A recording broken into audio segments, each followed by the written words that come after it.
चलिए आज के क्लास में हम लोग नंबर सिस्टम का पार्ट 37 स्टार्ट करने जा रहे हैं। डेसिमल में हम लोग पढ़े थे टर्मिनेटिंग, नॉन टर्मिनेटिंग, और नॉन टर्मिनेटिंग में दो पार्ट था, non terminating recurring decimal number और non terminating non recurring decimal number. तो ये क्वेश्चन सॉल्व करने से पहले कुछ बेसिक डिस्कस करेंगे। इफ n इक्वल टू 0.369 पे बार है और एंड m इक्वल टू 0.531 पे बार है, then find the value of 1/n plus 1/m। इसका मान क्या होगा? तो चलिए सबसे पहले हम लोग कुछ बेसिक डिस्कस करते हैं। मान लेते हैं कि 0.a पे बार है, तो इसको हम लोग क्या लिखेंगे? हम लोग इसको लिख सकते हैं a/9। अगर 0.a और b पे बार है तो इसको हम लोग लिख सकते हैं, a और b दोनों पे बार है तो इसको हम लोग लिख सकते हैं ab और ये 999। अगर 0.a b और c पे बार है तो इसको लिख सकते हैं a b c और ये 999।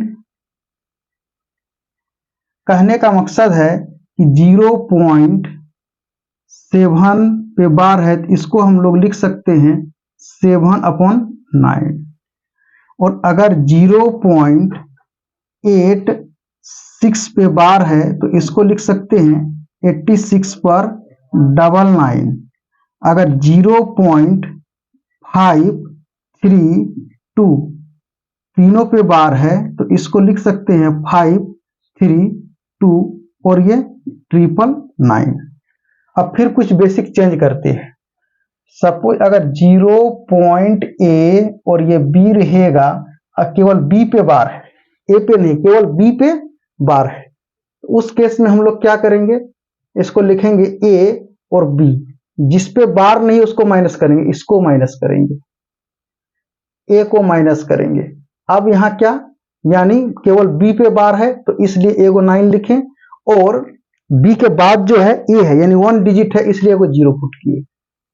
कहने का मकसद है कि अगर 0.7 और 8 अगर रहेगा और केवल 8 पे बार रहेगा तो क्या करेंगे? 78 में 7 को माइनस करेंगे, यानी 78 - 7 अपॉन, और केवल एक डिजिट पे बार है इसलिए 9 लिखेंगे, और इसके आगे क्या है? केवल 7 है यानी केवल एक 0 लिखेंगे। तो अब ये कितना हो गया? 71/90 हो गया। अगर 0.abc अगर केवल c पे बार है तब क्या करेंगे? तब लिखेंगे हम लोग abc। अब ab को माइनस करेंगे, ab को माइनस करेंगे यानी a और b को माइनस करेंगे, अपॉन यानी 2 को 9 लिखेंगे यानी a को 9 लिखेंगे और 000 देंगे, 2 0 देंगे, 1 और 2, यानी c के बाद a और b है, इसमें बार नहीं है इसलिए 00 लगा, और ये c पे बार है इसलिए सिंगल 9 हुआ। अब एक एग्जांपल लेते हैं, 0.786 है, केवल 6 पे बार है, तो क्या करेंगे? तो उस केस में हम लोग 786 में से 78 को माइनस करेंगे, 786 में से 78 को माइनस करेंगे, और माइनस करने के बाद यानी एगो 9 हो जाएगा और 00 हो जाएगा। इस तरह से हम लोग निकाल लेंगे माइनस करने के बाद। फिर अगर सपोज एट माइनस 0.abc अगर ये d रहेगा और d पे केवल बार रहेगा तो उस केस में हम लोग क्या रखेंगे? abcd लिखेंगे, abcd और माइनस क्या करेंगे? abc यानी abc, और यहाँ क्या लिखेंगे? यानी d केवल d पे बार है इसलिए एगो 9 लिखें, और 1 2 3 यानी 3 को 0 पुट करेंगे। ये रहा आपका बेसिक। अब क्वेश्चन की ओर चलते हैं। क्वेश्चन कह रहा है कि 1/n यानी n का वैल्यू कितना है?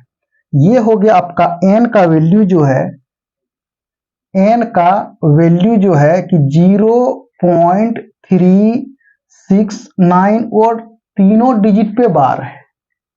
अब तीनों डिजिट पे बार है तो उस केस में हम लोग लिख सकते हैं 9 इक्वल टू, यानी कितना? ये 369 एज इट इज 369 एजिटीज।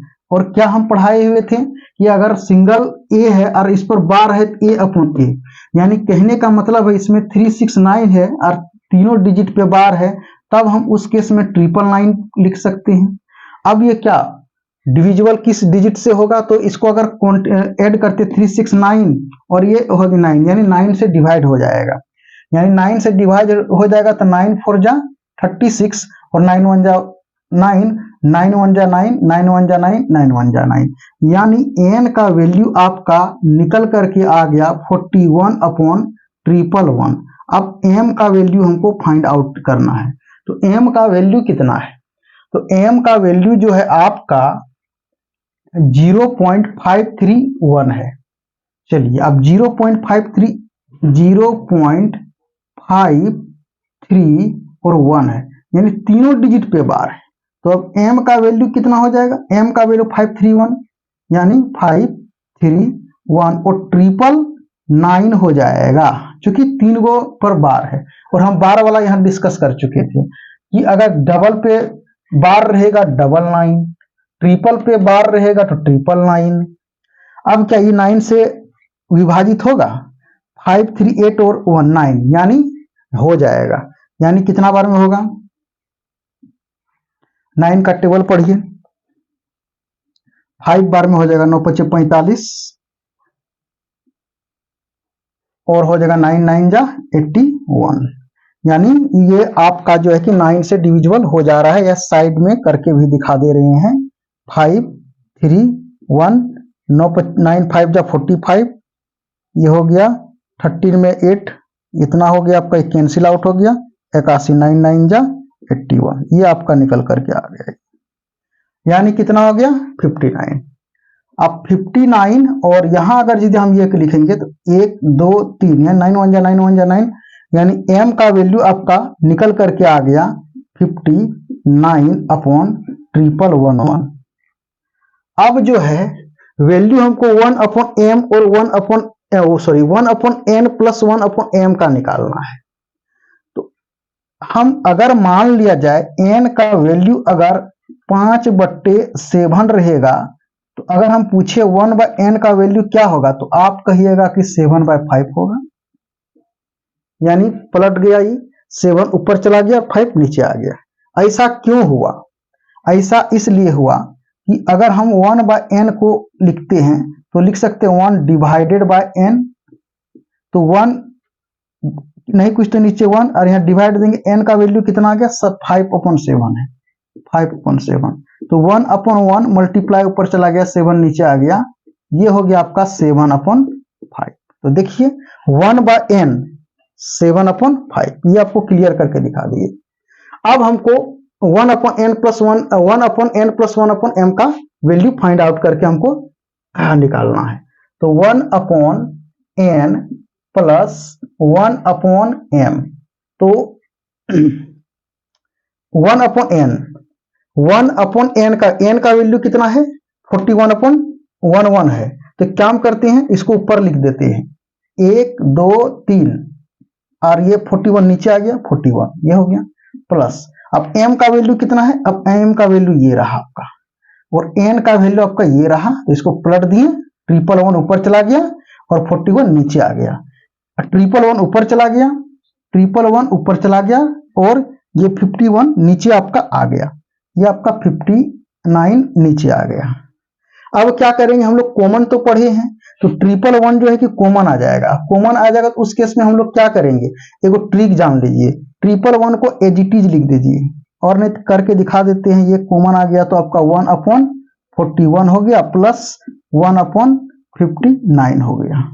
अब इसको कैलकुलेट करेंगे, कैलकुलेट करने के बाद क्या हो जाएगा, 59 यहाँ आ जाएगा प्लस 41 वहां आ जाएगा, और ये दोनों मल्टीप्लाई हो जाएगा, 41 और ये 59। उस केस में अब हम क्या लिख सकते हैं, इसको हम we can write it 111 into, ये दोनों को ऐड करेंगे तो 100 आ जाएगा, यानी करेक्ट आंसर विल बी 11100 और ये दोनों को मल्टीप्लाई करेंगे, तो ये दोनों को मल्टीप्लाई करेंगे 2419 आएगा, 2419 आएगा, यही रहा आपका आंसर रहा। अब देखिए तो कैलकुलेशन करके बताएं। अब जल्दी कैलकुलेशन करना है तो उस केस में क्या करना है, उस केस में केवल इस पे दिमाग लगाएंगे, कितना 111 और 111 यहां नीचे है, तो क्या करें, यानी 111 को लिखेंगे एज इट इज और यहां मल्टीप्लाई करेंगे, मल्टीप्लाई और 41 और 51 को ऐड करेंगे, 100 हो गया, 100 हो गया। उसके बाद क्या करेंगे, 41 और 51 को मल्टीप्लाई कर देंगे, आपका आ गया 59 और 41 को मल्टीप्लाई कर देंगे। करने के बाद जो है कि आपका रिजल्ट आएगा ये 2419। अब 2419 कोई ऑप्शन में है तो हाँ ऑप्शन ए में है, तो ये रहा आपका आंसर। अब दूसरे वीडियो में दूसरे टाइप का क्वेश्चन लेकर के आएंगे।